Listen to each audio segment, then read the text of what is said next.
Hello students, मैं Ashish Verma, assistant professor law, government law college Ajmer. आज हम LLB third year paper 3.5 penology, victimology and forensic science अर्थात दंडशास्त्र, प्रपीड़न शास्त्र एवं न्यायिक विज्ञान विषय पर चर्चा करेंगे।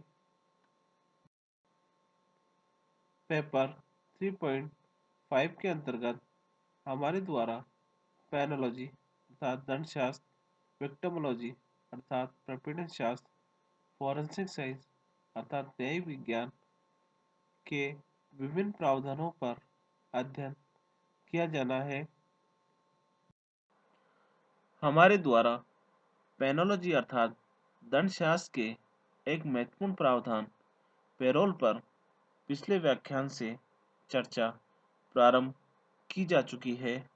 पिछले व्याख्यान में हमारे द्वारा पेरोल के कुछ महत्वपूर्ण शीर्षकों पर चर्चा की गई थी, जिसके अंतर्गत हमारे द्वारा पेरोल के सामान्य अर्थ, पेरोल की परिभाषा, पेरोल के तत्व, पेरोल के स्वरूप तथा पेरोल पद्धति के उद्भव एवं विकास पर विस्तृत चर्चा की गई थी। आज के व्याख्यान में पेरोल के जिन महत्वपूर्ण शीर्षकों पर हम चर्चा प्रारंभ करने जा रहे हैं वे हैं भारत में पेरोल व्यवस्था, भारत में पेरोल बोर्डों का गठन एवं कार्य, पेरोल की शर्तें, पेरोल की अवधि तथा पेरोल का उल्लंघन। अब है सबसे पहले भारत में पेरोल व्यवस्था।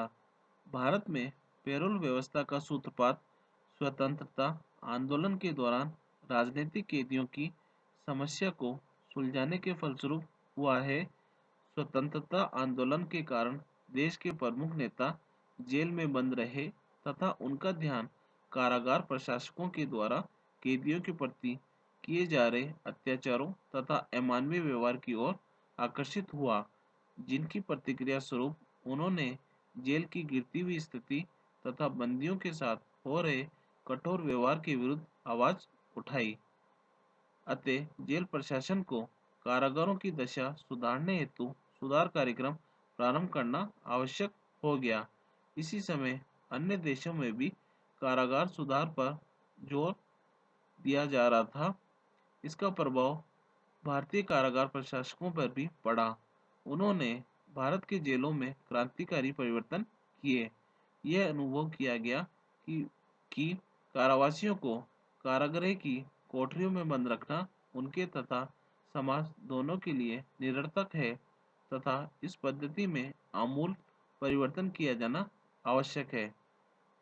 भारतीय दंड व्यवस्था में पेरोल तथा परिवीक्षा पद्धति विगत 50 वर्षों से लागू है, परंतु इसका विकास अव्यवस्थित ढंग से होने के कारण इनके अंतिम परिणामों की ओर विशेष ध्यान नहीं दिया गया है।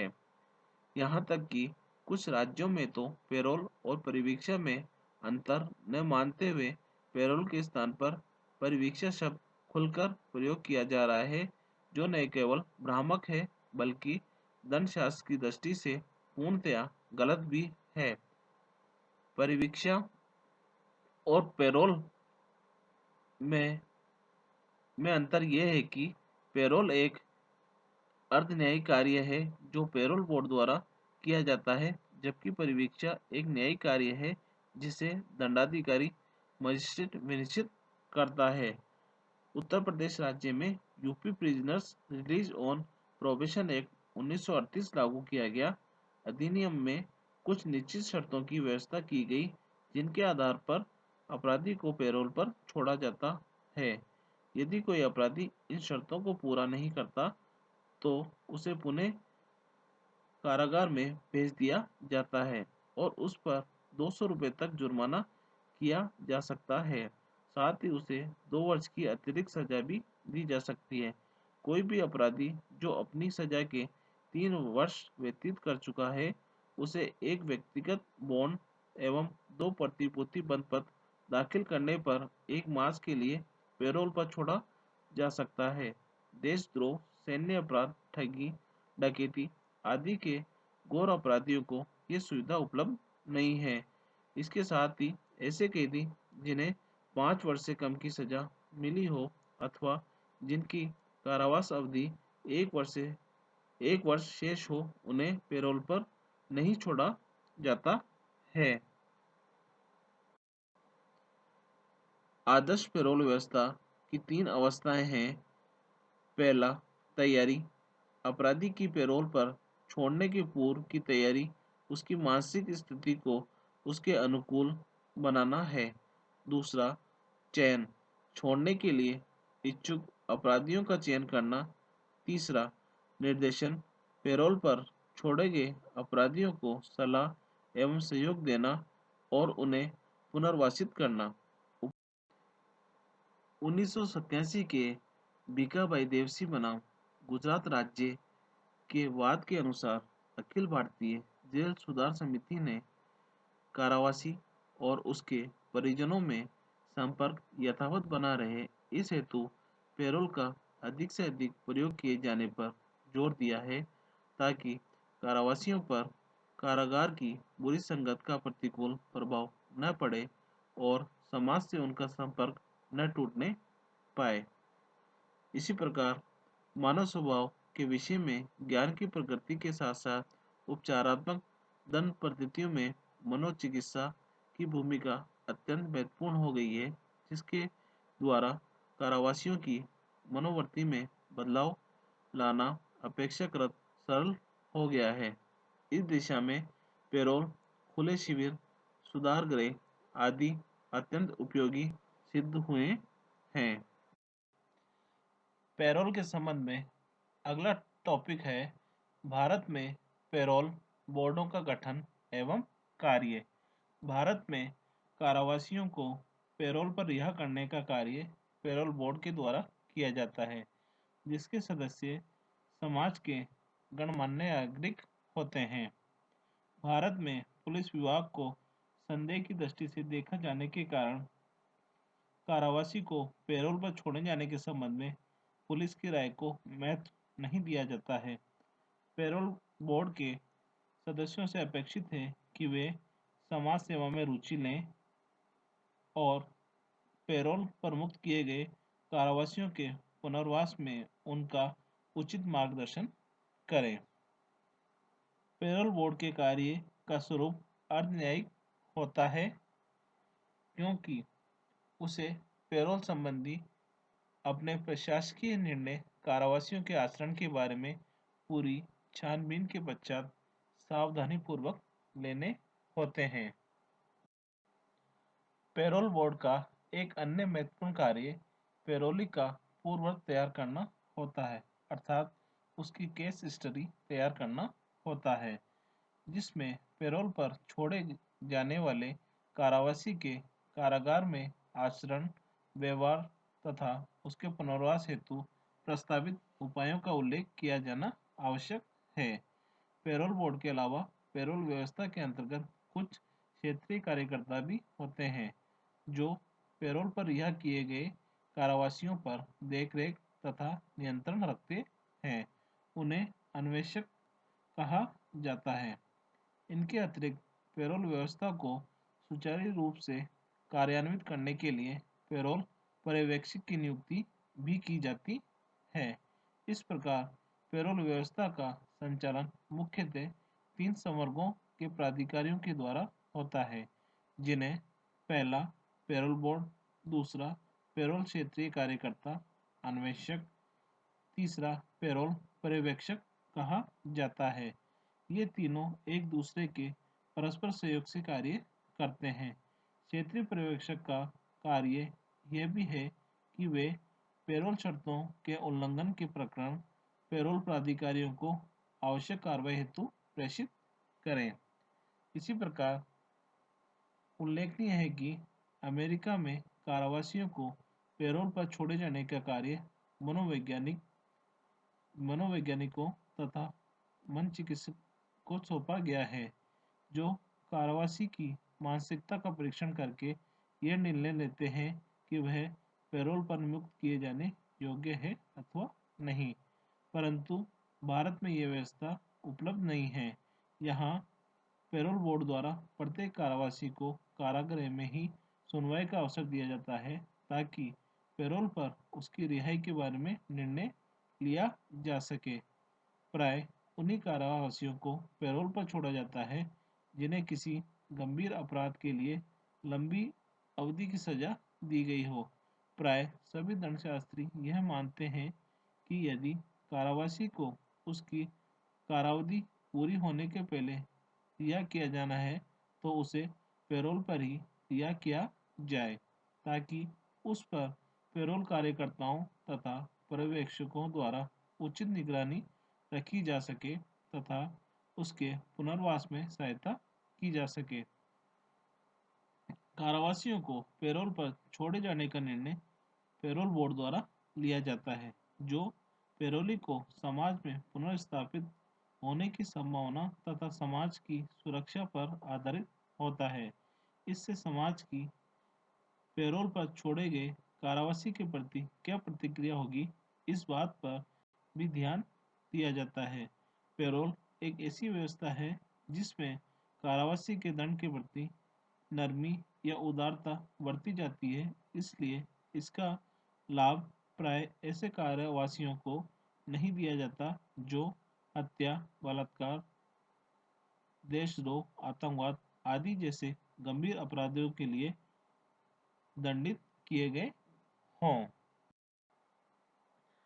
पैरोल के संबंध में अगला शीर्षक है पैरोल की शर्तें। पैरोल का उद्देश्य कारावासी के प्रति उदारता या नरमी बरतना नहीं है, अपितु उसे भावी जीवन के लिए पुनर्वासित करना है।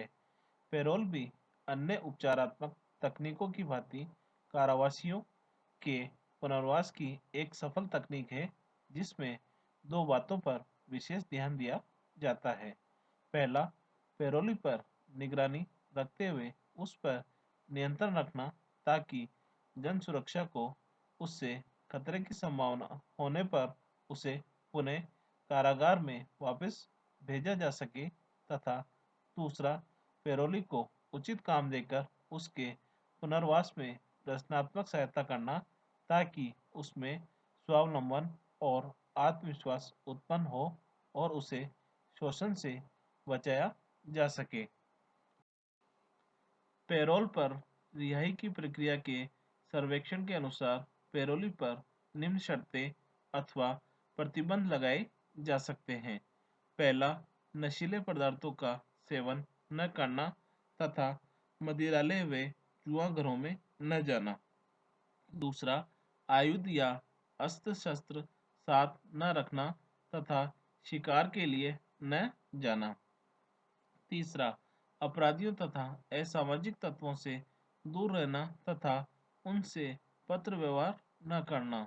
चौथा, देर रात घर के बाहर न रहना तथा राज्य से बाहर जाने के लिए संबंधित प्राधिकारियों से पूर्व अनुमति लेना। पांचवा, अपने निवास स्थान या नौकरी में परिवर्तन की दशा में इसकी पूर्व सूचना संबंधित प्राधिकारियों को देना। छठा, नियमित रूप से धार्मिक स्थलों पर जाना तथा नैतिक आचरण नियंत्रित रखना। सातवां, बिना पूर्वानुमति के मूल्यवान वस्तुओं को उधार या किस्तों पर न लेना। आठवां, बिना अनुमति के विवाह न करना। नौवां, पैरोली को किसी भी स्थिति में कानून का उल्लंघन नहीं करना चाहिए। 10वां, उसका निर्धारित समय पर घर पर रहना आवश्यक होता है। पैरोल के संबंध में अगला शीर्षक है पैरोल की अवधि। पैरोली को कितने समय तक पर्यवेक्षण एवं नियंत्रण में रखा जाए, इस संबंध में विभिन्न देशों ने अलग अलग नियम अपनाए हैं। अधिकांश दंडशास्त्रियों का मत है कि पैरोल की अधिकतम अवधि शेष बची हुई सजा से अधिक नहीं होनी चाहिए तथा पैरोल अधिकारी को अपने विवेकानुसार पैरोली की न्यूनतम पैरोल अवधि निर्धारित करने की अधिकार शक्ति दी जानी चाहिए। भारत में पेरोल की अवधि का निर्धारण पेरोल बोर्ड द्वारा ही किया जाता है। बोर्ड को यह अधिकार शक्ति भी दी गई है कि वह उचित मामलों में पेरोल अवधि की समाप्ति के पूर्व ही पेरोली को पूर्णतया मुक्त किए जाने की अनुशंसा कर सकता है, परंतु किसी भी दशा में पेरोल की अवधि पेरोली की शेष सजा से अधिक नहीं होनी चाहिए। पेरोली की पेरोल की अवधि के विषय में अपने विचार व्यक्त करते हुए डॉक्टर वॉल्टर रेकलेस ने कहा है कि पेरोली के सुधार की दृष्टि से उसकी पर्यवेक्षण की अवधि कम से कम रखी जानी लाभप्रद होती है। यदि पर्यवेक्षण की अवधि लंबी होगी तो स्वाभाविकता ही उस पर नियंत्रण ढीला पड़ता जाएगा और वह निष्प्रभावी होगा। डॉक्टर रेकलेस का यह भी मानना था कि यदि अपराधी फिर से अपराध करेगा तो वह जेल से छूटने के बाद तुरंत संभवतः 6 माह के अंदर ही करेगा। अतः लंबे समय तक उसे पर्यवेक्षण में रखने से उसकी आपराधिकता में कमी की आशा करना व्यर्थ है। पैरोल के संबंध में अगला शीर्षक है पैरोल उल्लंघन। पैरोली द्वारा कभी कभी उन शर्तों का उल्लंघन किया जाता है जिसके साथ उसे पैरोल पर रिहा किया गया है।